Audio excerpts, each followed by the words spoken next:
bấm huyệt trị đau đầu vùng trán.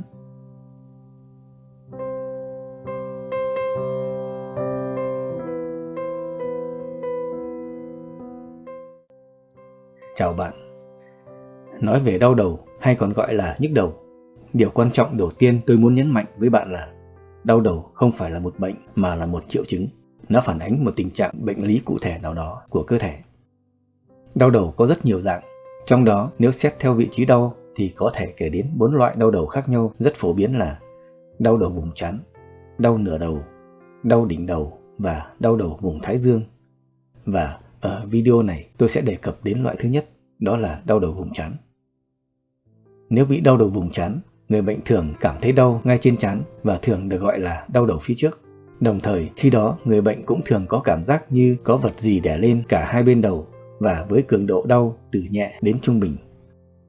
Cũng có một số trường hợp thì mô tả tình trạng đau giống như có một chiếc băng hoặc một chiếc đai siết chặt quanh đầu. Đôi khi cơn đau có thể còn nghiêm trọng hơn. Khu vực đau có thể bị cô lập ở một điểm hoặc lan rộng ra toàn bộ trán. Hoặc nặng hơn là các cơn đau cũng có thể lan xuống toàn bộ khuôn mặt. Đau đầu vùng trán cũng có thể liên quan đến một loại đau đầu khác được gọi là đau đầu thái dương, ảnh hưởng đến các bên của hộp sọ. Tuy điều này trên thực tế thường chỉ tồn tại trong thời gian ngắn, nhưng nó có thể tái phát nhiều lần. Đau đầu vùng trán thường sẽ kèm theo với các dấu hiệu và triệu chứng bổ sung. Chẳng hạn nếu bạn bị nhiễm trùng viêm xoang thì ngoài đau đầu còn xuất hiện các triệu chứng khác ở mũi.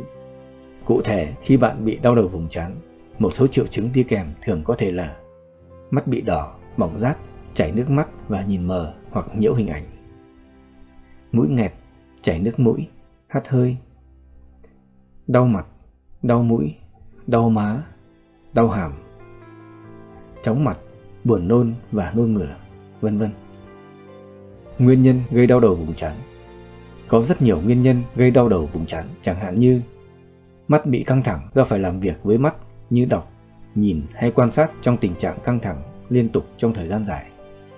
Tình trạng viêm nhiễm, chẳng hạn viêm xoang, viêm mảng não, viêm động mạch tế bào khổng lồ, tức viêm động mạch thái dương hoặc cũng còn được gọi là viêm động mạch sọ.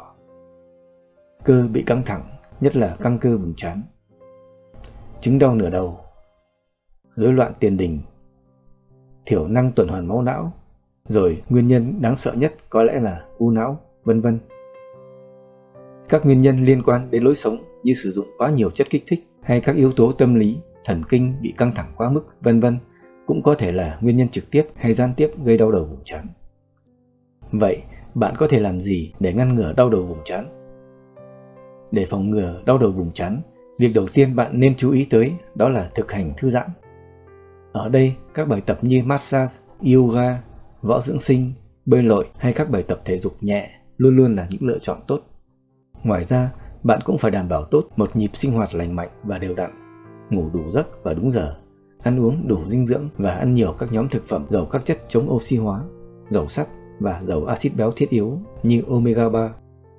Đồng thời, bạn cũng phải hạn chế một số hoạt động có thể làm trầm trọng tình trạng bệnh tật, chẳng hạn trò chơi điện tử, làm việc cần ánh sáng nhưng lại ở trong điều kiện thiếu ánh sáng, vân vân.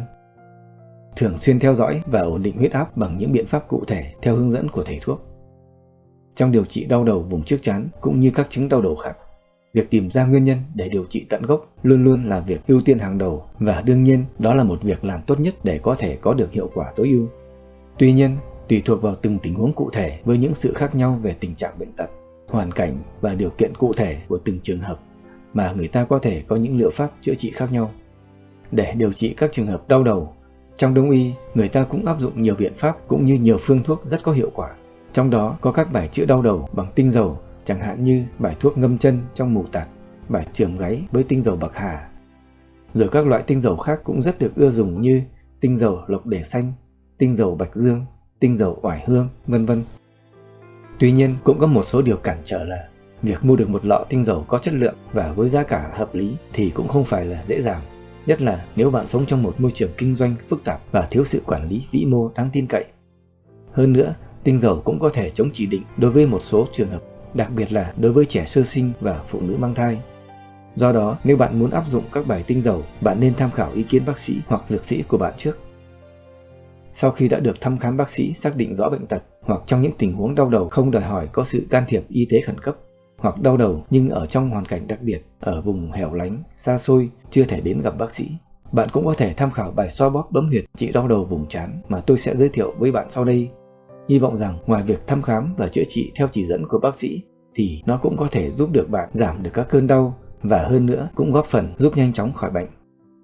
Bạn có thể thực hành bài xoa bóp bấm huyệt này bất kể lúc nào bạn muốn, đặc biệt là lúc bạn bị các cơn đau đầu hành hạ và bất kể bạn có sử dụng thuốc giảm đau hay không.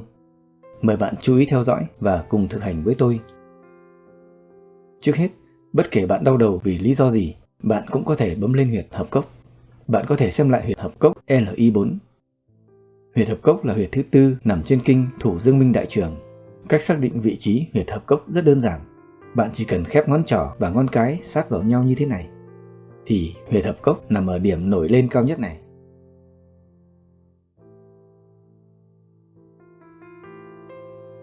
Trong Đông y, huyệt hợp cốc còn được gọi là huyệt cắt cơn đau.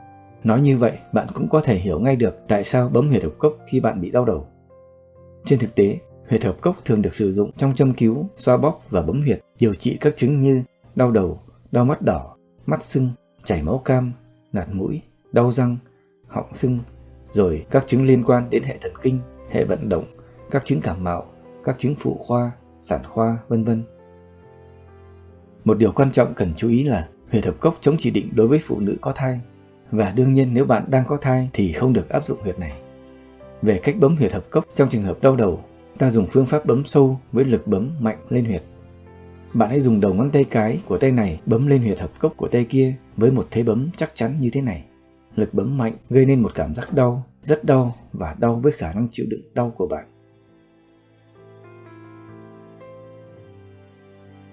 Hãy bấm như vậy với mỗi cú bấm kéo dài khoảng từ 10 đến 15 giây, rồi nhả tay ra và ngay lập tức day nhẹ lên huyệt, cũng trong vòng khoảng 10 đến 15 giây.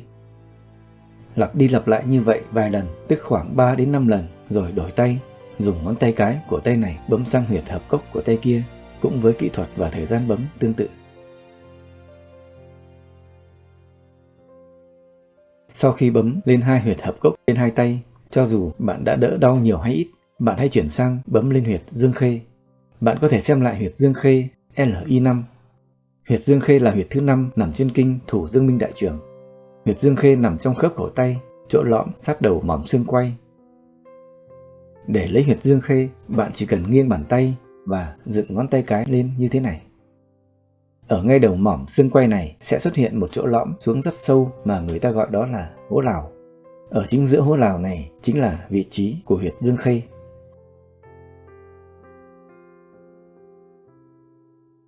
Trong Đông y, huyệt dương khê được biết đến có tác dụng khu phong, tiết hỏa, sơ tán nhiệt ở kinh dương minh.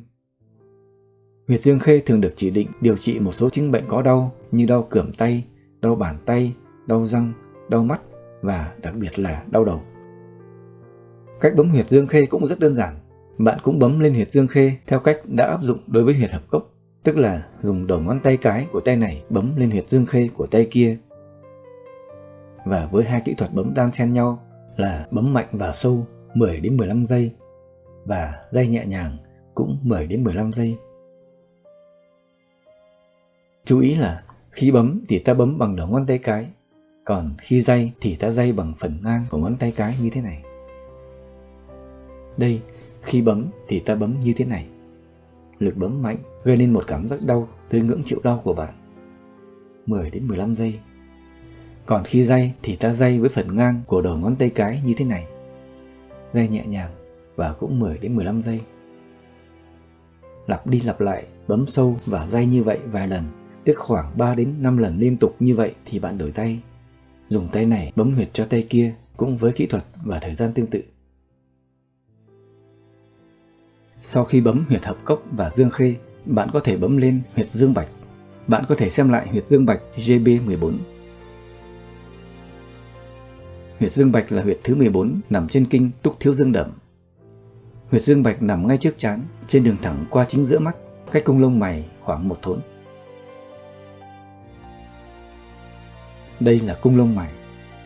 Và đây, khi ta nhìn thẳng về phía trước thì đây là đường thẳng qua chính giữa mắt, đi qua con ngươi của chúng ta, cắt cung lông mày ở vị trí này. Từ đây ta đo thẳng lên phía trên một thốn bằng chiều ngang của ngón cái của chính mỗi người chúng ta. Như vậy ta sẽ có được huyệt dương bạch nằm cách cung lông mày này khoảng một thốn. Ta có 2 huyệt dương bạch nằm ở hai bên trán như thế này. Theo các tài liệu đông y, huyệt dương bạch có tác dụng khu phong, tiết hỏa, tuyên khí và minh mục. Huyệt dương bạch thường được các thầy thuốc áp dụng điều trị các chứng liệt mặt và các bệnh về mắt như loạn thị, quáng gà và đau thần kinh vành mắt. Đặc biệt là huyệt dương bạch thường được sử dụng rất hiệu quả trong việc điều trị các chứng đau đầu và nhất là đau đầu vùng trán. Cách bấm huyệt dương bạch cũng rất đơn giản vì huyệt nằm ngay trước trán như thế này. Ta có thể dùng bất cứ đầu ngón tay nào để bấm lên huyệt như ngón trỏ, ngón giữa hay ngón cái đều có kết quả tốt. Ta nên bấm lên 2 huyệt dương bạch nằm ở hai bên trán như thế này đồng thời bằng cả hai tay.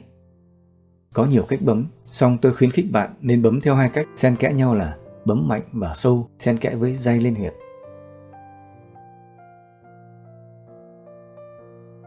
Tương tự như việc bấm lên 2 huyệt hợp cốc và dương khê nói trên, tức là khi bấm mạnh và sâu, bạn nên ấn mạnh đến ngưỡng chịu đau của bạn liên tục trong vòng 10 đến 15 giây.